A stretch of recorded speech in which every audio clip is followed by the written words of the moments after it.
Hi, I'm disability lawyer David Brannon. In this video, I'm going to talk about whether an employee on disability leave can request a severance package from their employer.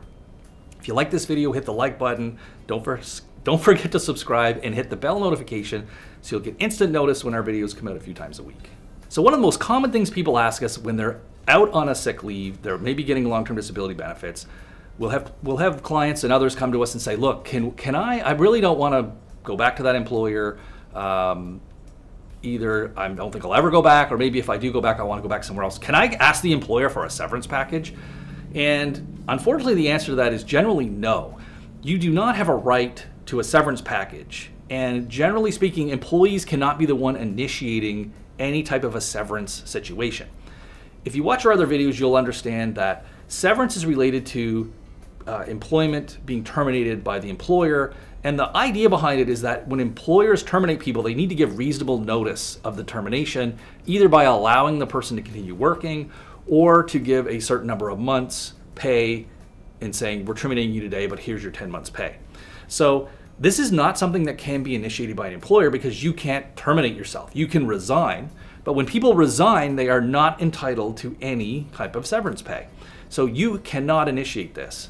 The only way that you could ever initiate this is if you have been constructively dismissed by your employer.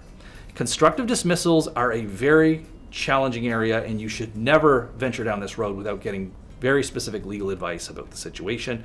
But constructive dismissal is the idea that while the employer has not technically dismissed you, they've treated the relationship in a way that a court would recognize that they have essentially terminated the agreement and that you have been, for all intents and purposes, terminated.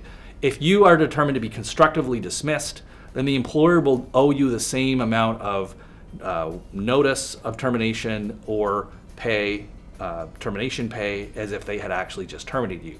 So this is probably the most common way that people will initiate a severance negotiation. They will have to allege that they've been constructively dismissed.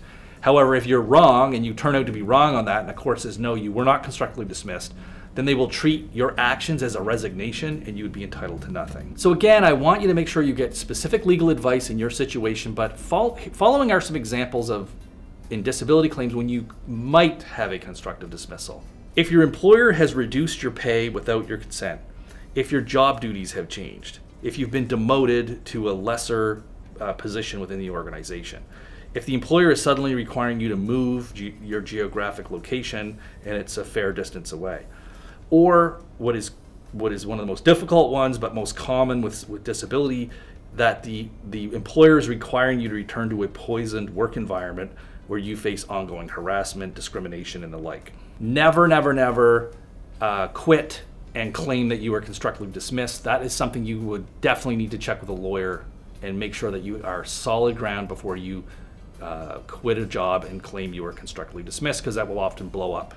It's often not as easy to prove as people think, so you should need to get independent legal advice. So just in summary, you can't request a severance package if you are the person out on disability or in any other kind of situation. Severance needs to be initiated by your employer. The only exception to that being is if you have been constructively dismissed, which I have said is a very tricky area, and you would need to get some good legal advice on that.